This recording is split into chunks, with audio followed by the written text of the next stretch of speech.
अस्सलाम वालेकुम and welcome back to my YouTube channel. तो जनाब आज मैं आपके लिए लाई हूँ मटन कढ़ाई बनाने की बड़ी ही इंस्टेंट सी रेसिपी। तो बस आपने वीडियो के एंड तक ज़रूर देखना है ताकि आप भी मेरी तरह झटपट से ये बना सकें। 1.5 किलो था मटन मेरे पास। इसको डालेंगे प्रेशर कुकर में। धोकर मैंने इसको अच्छी तरीके से साफ़ कर लिया था। 2 बड़े साइज़ की प्याज कट कर डाल दी। 2 टेबल स्पून इसमें डाला मैंने अदरक लहसुन का पेस्ट, 1 टेबल स्पून नमक और 1 कप मैंने इसमें डाला था पानी का। 15 मिनट के लिए इसको हम प्रेशर दे लेंगे। एक कढ़ाई में लेंगे 1 कप भरा हुआ ऑयल और इसमें मैंने आधा किलो जो था टमाटर उसका पेस्ट बनाकर डाल दिया था। थोड़ा सा टमाटर के पानी को हम खुश्क होने देंगे तो उसके बाद मैंने इसमें कुछ खड़े मसाले जो थे वो ऐड कर दिए थे। इस तरह से मटन का जो टेस्ट होता है वो बहुत ज़बरदस्त आता है, उसकी स्मेल भी नहीं आती। बस 15 मिनट के बाद मैंने इसको उतार लिया था। मटन हमारा जो था तकरीबन 80 से 90% गल चुका था। अब हमने यहाँ पर इसकी अच्छे तरीके से भुनाई करनी है ताकि ये जो मसाले हैं ये भी इसके अंदर अच्छी तरीके से जज़ब हो जाए और इसकी सारी जो स्मेल है वो भी ख़त्म हो जाए।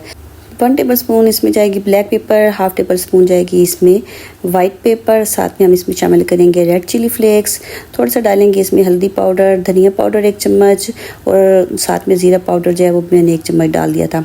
अब यहाँ पर हम इसकी अच्छी तरीके से भुनाई करेंगे ताकि इसका जो पानी है वो भी अच्छी तरीके से ड्राई हो जाए और ये अच्छे तरीके से इसमें अंदर इसके मसाले जो हैं जज़ब हो जाएँ। सब्ज़ मिर्ची मैंने डाली थी 5 से 6 मैंने साबित डाल दी थी। आप चाहे तो काट कर भी डाल सकते हैं। ऑयल सेपरेट हो जाए तो 1 कप डालेंगे दही का और बस अब हमने यहाँ पर इसकी अच्छे तरीके से भुनाई कर लेनी है। मीडियम फ्लेम पर हम इसकी भुनाई करेंगे, लेकिन अब इसके ऊपर ढक्कन लगाकर आप तकरीबन इसे 5 से 10 मिनट के लिए ढक देंगी ताकि ये अच्छे तरीके से मज़ीद गल जाए। और अब इसकी खुशबू आना शुरू हो जाएंगी तो उसे डालेंगे कसूरी मेथी, गरम मसाला, साथ में थोड़ी सी डालेंगे अदरक और लेमन जो है वो मैंने 2 काट कर इसके ऊपर डाल दिए थे। यहाँ पर इसको हम एक दफ़ा से फिर भून लेंगे। अब देखिए इसका जो ऑयल है ये सेपरेट हो चुका है और दही भी जो है वो इसमें खुश्क हो गई है। तो हमारी मटन कढ़ाई जो है वो बनकर रेडी हो गई है। तो बस अब इंतज़ार किस बात का है, मंगवाएंगे गरम गरम रोटियां या नान और इसको मज़े लेकर खाएंगे।